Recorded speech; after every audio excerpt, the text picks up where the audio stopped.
को नमन करते हुए उपरांत सभी संतों गुरुओं महापुरुषों को मैं नमन करता हूँ जिन्होंने इस देश भारत में मानवता करुणा दयाशील भाईचारा को स्थापित करने के लिए अपना पूरा जीवन लगा दिया और इस देश भारत को दया करुणाशील मानवता से भर दिया। आज मैं इस देश भारत के सबसे बड़े आंदोलन में, जिसे किसानों का आंदोलन हम कहते हैं, इस आंदोलन में हम लखनऊ से चल करके आए हुए आपके बीच में और पूरे देश के हम जितने भी हमारे तथागत बुद्ध के अनुयायी हैं, बाबा साहब के अनुयायी, मैं सबसे अपील करता हूँ अगर थोड़ी भी शर्म तुम्हारी आंखों में बची हो तो इस आंदोलन का साथ दीजिए और मजबूर कर दीजिए सरकार को ये बिल वापस लेने के लिए मजबूर कर दीजिए।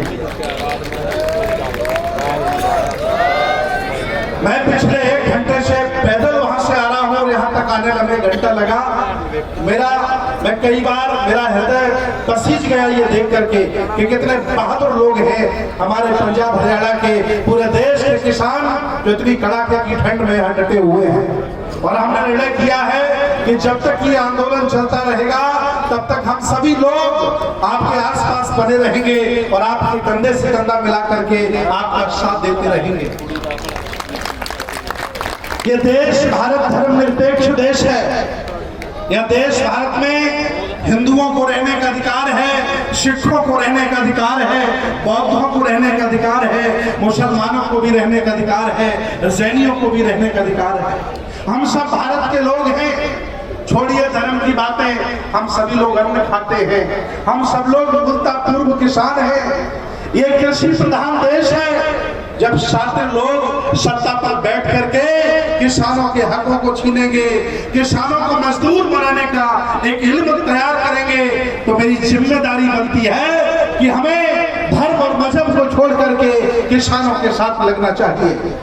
मैं अपील करता हूं आप सभी लोगों से कि आप बहादुर हैं, ये बहादुरी का कार्य कर रहे हैं, इसलिए मैं लखनऊ से चल करके अपनी टीम के साथ यहाँ आया हूं और मैं पूरे देश में जहां भी हमारे तथागत भगवान बुद्ध बाबा साहब से जुड़े हुए मठ मंदिर हैं, मैं सभी जगह अपील करूंगा कि वो आपके बीच में आकर के आपकी हौसला अफजाई करेंगे और इसी ठंड में रातें भी गुजारेंगे। मैं भी आज रात में यहीं रुकूंगा। हम लोगों ने मन बनाया था कि हम वापस चले जाएंगे, लेकिन जब जोश जज्बा देखा आप लोगों का तो अब वापस जाने का मन नहीं कर रहा है। यही रहूंगा और तब तक हम लोग यहाँ बने रहेंगे जब तक ये सरकारें झुक नहीं जाती और हमारा मान सम्मान किसानों की बातें नहीं सुन लेती। देश भारत के कुछ लोग लोकतंत्र पर हमला करना चाहते हैं और इसे तानाशाही बनाना चाहते हैं। इसलिए मैं आप सब लोगों से अपील कर रहा हूं, दाद दे रहा हूं आपकी बहादुरी का कि आपने इस देश के लोकतंत्र को मरने से बचा लिया। जब लोग विरोध की बातें सुनना बंद कर दें, जब लोग किसी को मारने लगे, किसी को लूटने लगे, किसी के हक छीनने लगे, तो वहां लोकतंत्र नहीं बचता है, तानाशाही बच जाती है। और मैं भगवान बुद्ध का अनुयायी हूँ, मैं कबीर रविदास नानक का अनुयायी हूँ। मेरी जिम्मेदारी है अभी भी उन लोगों से मैं अपील कर रहा हूँ कि आपके मन में थोड़ी भी दया बची हो, थोड़ी भी करुणा बची हो, थोड़ा सा पानी बचा हो आंखों में, तो किसानों के दरवाजे पर मत्था टेक करके माफी मांग ले और ये बिल वापस कर। हम झुकने वाले लोग नहीं हैं। देश बनाया हमने है, देश को शीर्ष पर पहुंचाया हमने है, देश को अन्न हम खिलाते हैं, सब्जियां हम खिलाते हैं, दूध हम पिलाते हैं। अगर हमारे साथ अन्याय करोगे तो कौन सा खाना तुम खाओगे बताओ जनाब।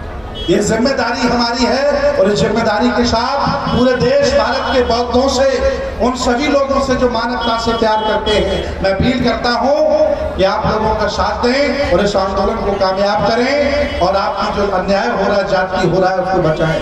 बहुत बहुत धन्यवाद आप सब लोगों का, बहुत बहुत साधुवाद। नमो बुद्धाय, जय भीम, सत श्री अकाल। जय सो निहाल।